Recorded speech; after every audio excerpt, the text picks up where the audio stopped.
आप सबको पता है कि Himachal Pradesh subordinate selection board जो था उसको निलंबित किया गया था। हमीरपुर में इस चयन योग में जो भर्तियां हो रही थी उस पर धांधली पाई गई थी और उसको हमने जब निलंबित किया उसके बाद उसकी इंक्वायरी हमने एक आईएएस ऑफिसर अभिषेक जैन जो सेक्रेटरी एजुकेशन थे उनको सौंपी, जो डिपार्टमेंटल के द्वारा इंक्वायरी की जानी थी।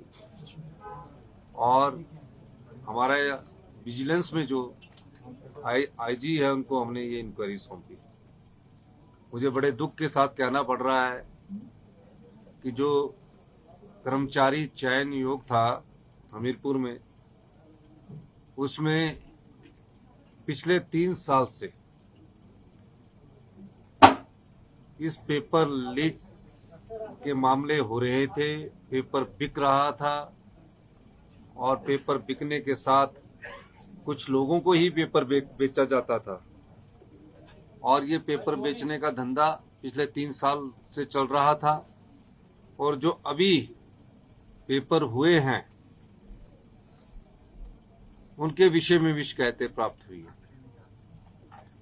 हिमाचल प्रदेश सरकार के सभी अधिकारी और इंक्वायरी टीम ने तथ्यों को पाया। इस आधार पर आज जब सुबह फाइल मेरे पास आई, उस पर हमने ये फैसला किया है कि हिमाचल प्रदेश कर्मचारी चयन आयोग जो कि निलंबित किया गया था उसको भंग कर दिया गया है, उसकी कार्यप्रणाली को खत्म कर दिया गया है। और जब तक उसमें जो एग्जामिनेशन हुए जिनके परिणाम नहीं निकले हैं और जिनके परिणाम निकले हैं, जो भी और भविष्य में एग्जामिनेशन होने हैं, कईयों को रोल नंबर चले गए हैं और जिनका रिजल्ट निकल गया है, उन सारे मामलों को Himachal Pradesh public service commission जो यहाँ एचएस का टेस्ट लेता है उसमें स्थानांतरित तुरंत प्रभाव से कर दिया गया है। यानी कि जिनके रिजल्ट निकल गए हैं उसके आगे के डॉक्यूमेंटेशन जो चेक होने हैं वो अब Himachal Pradesh public service commission करेगा और जिनके जो अगले एग्जाम्स होने हैं उनको भी Himachal Pradesh public service commission करेगा। और ये तब तक करता रहेगा जब तक कि वहाँ कोई अल्टरनेट के रूप में या टेस्टिंग एजेंसी के रूप में, जो हम नेशनल टेस्टिंग एजेंसी का अध्ययन कर रहे हैं जो नेशनल लेवल पर रिक्रूटमेंट करती है, उनके सभी पहलुओं की हम जांच पड़ताल कर रहे हैं जब तक कि उसका गठन नहीं किया जा सकता है। इस दृष्टिकोण से जो भी कर्मचारी हमारे हमीरपुर में कार्यरत थे उनको सबको सरप्लस रूट में डाल दिया गया है, सरप्लस पूल में डाल दिया गया है और उनको कहा गया है कि आप अपनी किस विभाग में दूसरे विभाग में जाना चाहते हैं उसकी ऑप्शन हिमाचल प्रदेश सरकार में वो लिख कर देंगे।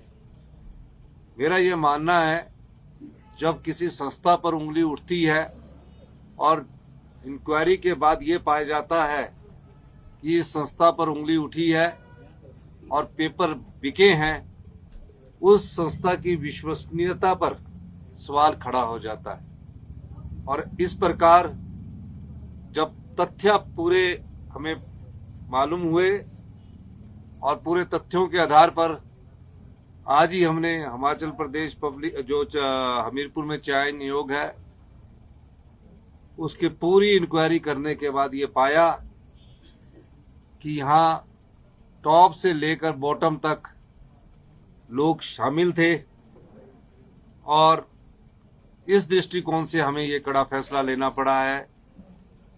और हम हिमाचल के जितने युवा हैं, हमने पहले भी कहा है कि अब आपकी परीक्षाएं जो अभी जब तक जो जिनके रोल नंबर चले गए हैं वो Himachal Pradesh public service commission लेगा, और जिनके रिजल्ट निकल गए हैं उनकी डॉक्यूमेंटेशन की जो चेकिंग है वो भी Himachal Pradesh public service commission द्वारा ली जाएगी।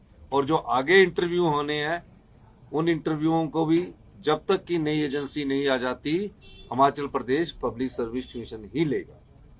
बहुत बहुत धन्यवाद। सर, जो एसआईटी की रिपोर्ट्स आई हैं, आपने कहा था कि काफी गंभीर इश्यूज हैं, बहुत सारे लोग इन्वॉल्व हैं, क्या आउटपुट है, किस लेवल पर लोग इन्वॉल्व हैं और किस तरह का एक्शन उनके खिलाफ?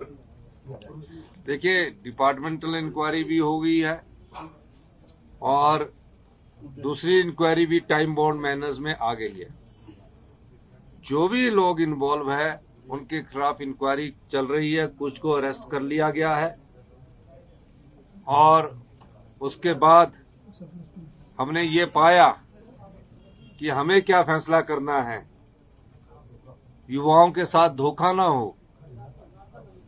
जो भी चयन नियोग होता है जिसमें युवा हमारे नौकरी के लिए बैठते, सरकारी नौकरी के लिए बैठते हैं, गरीब माँ बाप के बेटे का एक इच्छा होती है कि वो सरकारी नौकरी लगे।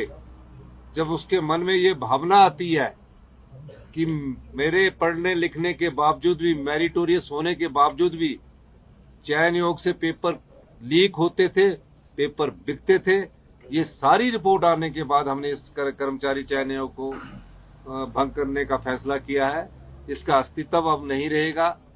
मैं ये भी बताना चाहता हूं उनके खिलाफ इंक्वायरी के आज ही हमने जो इन्वेस्टिगेशन हमारे पास एक फाइल आती है उसके भी ऑर्डर कर दिए गए। सर, दिल्ली से जो कर्मचारी लगे हैं क्या उनकी भी जांच की जाएगी? क्योंकि जिस तरह से आपने नहीं, उसमें कुछ एक कर्मचारियों का हमने वेरिफिकेशन चल रही है। नेक्स्ट लिस्ट में जो अगर बाई चांस कोई नौकरी लग गया है उस दृष्टिकोण से अगला फैसला किया जाए। सर, पॉलिटिकल इंटरफेरेंस थी इसमें? देखिए, अभी जो पहली रिपोर्ट आई है उसमें तो हमें, क्योंकि आगे आने वाले समय में हमारे प्रदेश में काफी रोजगार के अवसर निकल रहे हैं, कई विभागों की नौकरियां निकल रही है, उस दृष्टिकोण से हमने सोचा कि अभी तो पहले इस कर्मचारी चयन आयोग को भंग कर दिया जाए।